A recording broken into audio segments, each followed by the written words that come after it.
vamos a imaginarnos una escena. Un hombre, apenas una sombra, que acaba de escapar de una celda minúscula oscura. Está débil, es un fugitivo y su única esperanza es llegar a un santuario lejano. Pues bien, esa es la historia que vamos a desgranar hoy. La de un viaje increíble por una ruta casi secreta que, fíjense, acabaría marcando para siempre la historia de la literatura. Venga, vamos a ver cómo fue. 9 meses. Es que hay que pararse a pensarlo. Ese es el tiempo que nuestro protagonista, Fray Juan de la Cruz, pasó encerrado en una celda que era poco más que un armario en Toledo. 9 meses de auténtica agonía, y lo más increíble, a manos de sus propios hermanos de orden. Y claro, cuando por fin logra escapar, a finales del verano de 1578, uno pensaría que ya está, que se acabó la pesadilla. Pero no, en realidad era solo el comienzo de un camino larguísimo y muy peligroso hacia la libertad. Y la descripción que nos llega de quienes lo vieron aparecer por Andalucía, bueno, es que pone los pelos de punta.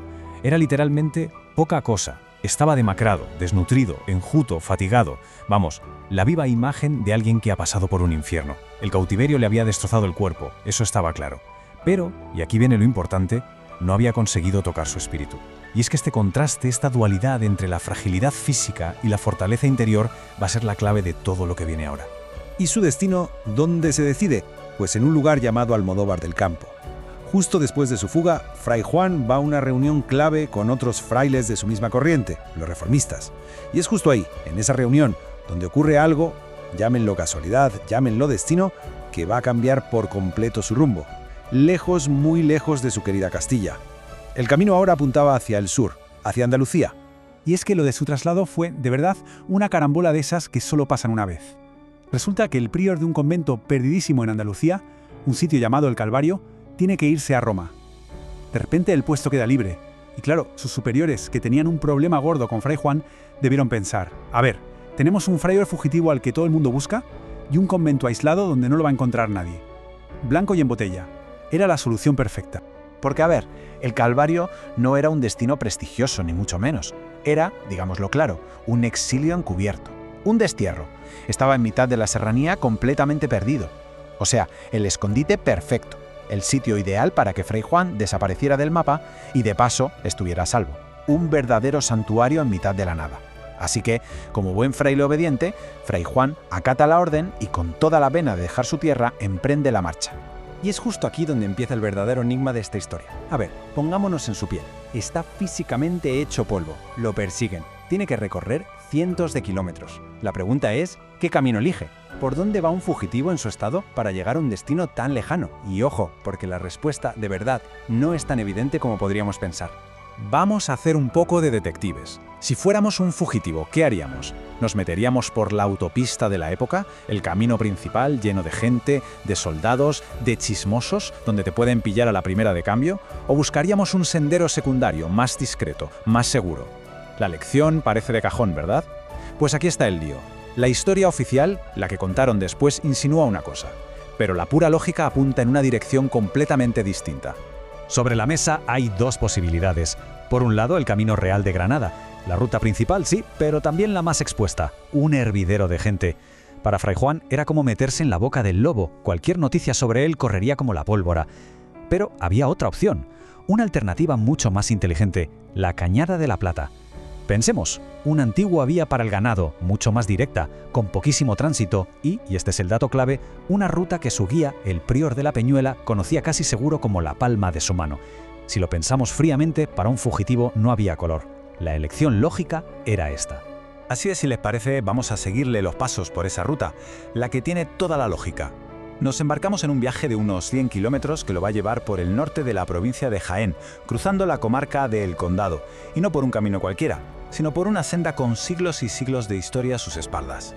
Es que hay que entender que el camino que pisa Fray Juan no es un simple sendero, para nada. Estamos hablando de una vía de comunicación con una historia que abruma. En la antigüedad fue la vía Hercúlea, el camino de Aníbal. Por aquí pasaron legiones romanas, ejércitos cartagineses, reyes medievales, hasta la mismísima Santa Teresa de Jesús, artistas, peregrinos, de todo. O sea que Fray Juan, sin saberlo, se estaba uniendo a una larguísima procesión de personajes ilustres que habían dejado su huella en ese mismo polvo.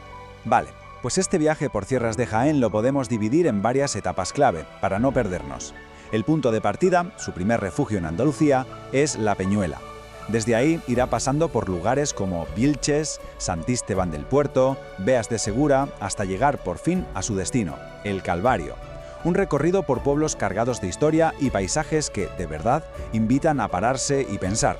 La primera parada importante del camino es Vilches. Y aquí va un dato de esos que sorprenden.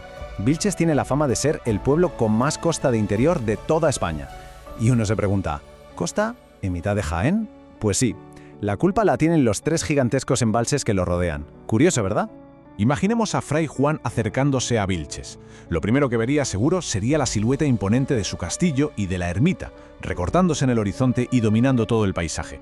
Es un lugar que respira historia, que todavía guarda ecos de batallas legendarias como la de las Navas de Tolosa, y que, desde luego, ofrece unas vistas que quitan el hipo. Dejamos Vilches atrás y la ruta sigue hasta Santisteban del Puerto. Y ojo, que no hablamos de un pueblo más. En aquella época era la capital de toda la comarca, un lugar con mucho peso.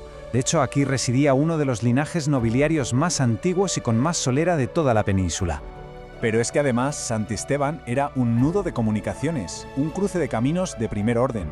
Allí estaba la famosa venta de San Andrés, por donde, por cierto, había pasado Santa Teresa. Y lo más importante para nuestra ruta, es aquí donde el viejo camino de Aníbal se divide en 2. Fray Juan no se desvía, sigue recto por lo que se conocía como el Camino del Condado, que seguía siendo una vía ganadera principal. Y llegamos a una parada crucial, casi diría que emocional, Beas de Segura. Para Fray Juan y para todos los carmelitas descalzos, este lugar era especial. ¿Por qué? Porque allí, en el monasterio de San José del Salvador, estaba la primera fundación que Santa Teresa de Jesús había conseguido levantar en Andalucía. Era como llegar a casa. Y el impacto que causó al llegar a Beas fue tremendo. Las monjas del convento se quedaron de piedra. Vieron aparecer a un hombre que era puro hueso, consumido, de una delgadez que asustaba. Pero al mismo tiempo, ese hombrecillo frágil desprendía una fuerza espiritual, una paz interior tan grande que las dejó literalmente sin palabras. Era una contradicción andante. Y por fin, después de 100 largos kilómetros, de días y días caminando por esas tierras de Jaén, Fray Juan llega a su destino, el Calvario. Aquí termina el viaje del fugitivo, el viaje físico, pero en realidad está a punto de empezar otro viaje, uno mucho más profundo, más importante si cabe, el viaje interior, el viaje del poeta. Porque el Calvario era mucho más que 4 paredes. Era el ecosistema perfecto para él en ese momento.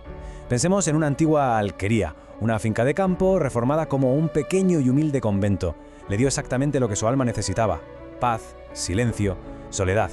Fue allí, en ese rincón apartado del mundo, donde las ideas que habían nacido como susurros en la oscuridad de la cárcel de Toledo empezaron a tomar forma, a convertirse en las obras maestras que hoy conocemos. ¿Pero pensábamos que aquí se acababa la historia de sus caminatas? Pues no, en el Calvario encontró un refugio, sí, pero descansó, lo que se dice descansó, poco, porque con una constancia que hoy nos parece increíble, cada fin de semana se echaba al monte y hacía el camino de ida y vuelta hasta Beas de Segura para atender espiritualmente a las monjas. Un trayecto duro de montaña, pero que para nuestro fraile, que era un caminante incansable, no parecía suponer ningún problema. Y esto nos lleva a la reflexión final. Todo ese sufrimiento, la huida, la soledad inmensa de ese camino, al final no fueron solo pruebas que superar, se convirtieron en la materia prima, en el barro con el que moldeó su genio poético. Y claro, nos queda una pregunta flotando en el aire, una pregunta casi imposible de responder. ¿Habría nacido esa poesía tan profunda, tan universal, sin el silencio de ese viaje? ¿Existirían sus versos inmortales sin el eco de sus pasos por ese camino oculto de Andalucía?